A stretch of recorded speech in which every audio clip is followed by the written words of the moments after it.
Hello everyone and welcome to English with Love. I am Nancy, your English coach, and I am here to help you train your listening, your pronunciation and your intonation in English. Today we are starting a very sweet and interesting journey. We are going to talk about the history of gelato. But before I begin, can I ask you a small favor? Please subscribe to my channel so you can receive a notification every time I publish a new episode. If you are listening on YouTube, remember to turn on the subtitles. That way you can read along with my voice and follow the story more easily. And don't worry if you don't understand everything. Just focus on the sounds, the rhythm and the pronunciation. Step by step, you will understand more and more. With patience and consistency, and with a little bit of love, I hope to help you improve your English. Together we can do this. And remember, I've got your back. That means I'm here to support you and guide you. So let's begin on this journey. So what is gelato? Gelato is an Italian dessert. It is Italian ice cream. When you think of gelato, maybe you think of Italy, the beautiful streets of Florence, Venice or Rome, and the colorful gelaterie full of different flavors like pistachio, chocolate or stracciatella. A gelateria is a shop that sells gelato, and you can find them in almost every town in Italy. Gelato is not just a dessert. It is part of Italian identity and culture. But here is the surprise. The story of gelato does not begin in Italy. The real story starts more than 2,500 years ago in ancient Persia, which today is called Iran. And in this first part of our two-part series, we will discover how the Persians created the world's first frozen desserts long before gelato was born in Italy. Now, let's travel back in time. About 500 years before Christ, the Persians invented something incredible, the yakhchal. This word, yakhchal, means ice pit in Persian. The yakhchal was a massive structure made of mud and clay, built in the middle of the desert. From the outside, it looked like a giant cone, almost like an upside-down ice cream cone. But the most important part was underground. There was a deep pit, a very large hole in the ground. This underground chamber had thick walls made with a special material that worked like insulation. It kept the heat out and the cold in. The design was very clever. It used natural ventilation, air channels that pushed the hot air out and allowed cool air to move inside. Thanks to this smart design, ice collected in the winter could stay frozen for many months, even in the summer, when the temperature outside was more than 40 degrees Celsius. So we could say the yakhchal was the first freezer in history.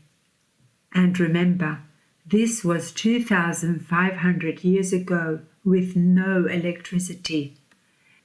This is an amazing example of human intelligence and engineering. What did the Persians do with all that ice? They created delicious frozen sweets. The first one was called bastani, Bastani was made with milk, saffron, rose water, pistachios, and sometimes egg yolks.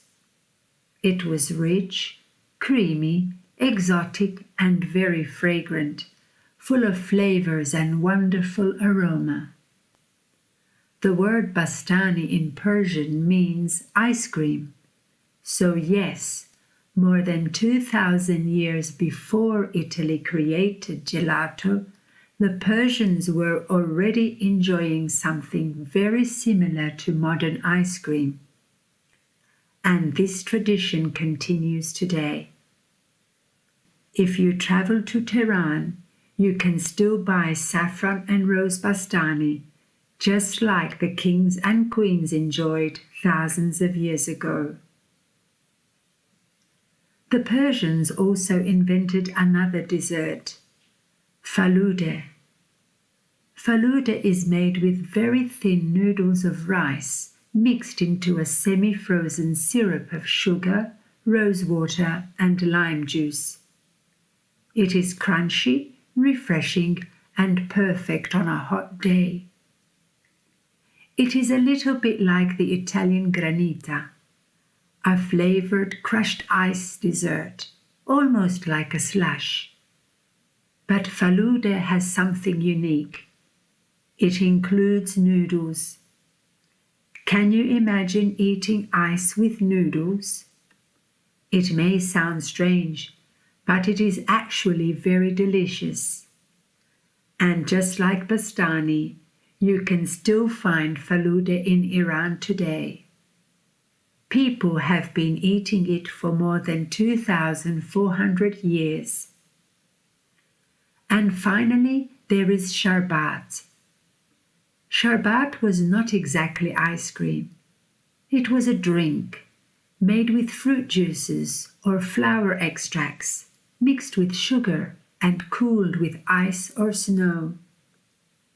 There are many flavors: pomegranate, tamarind, violet, and rose.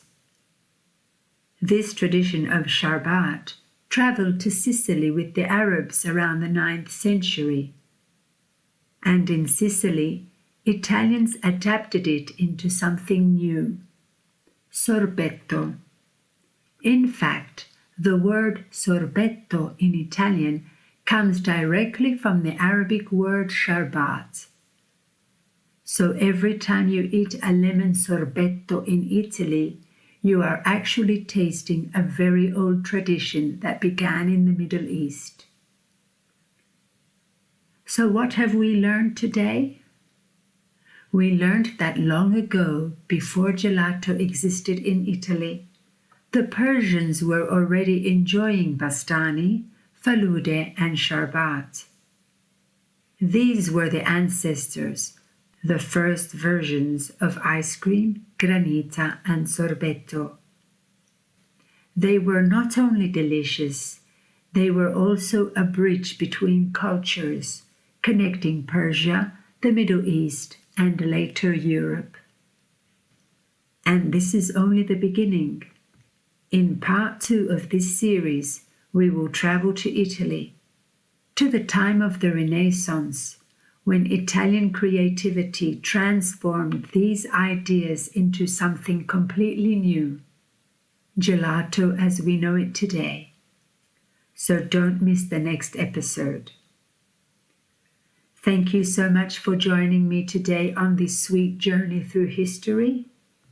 If you enjoyed this episode, please subscribe, leave a like, and share it with someone who is learning English.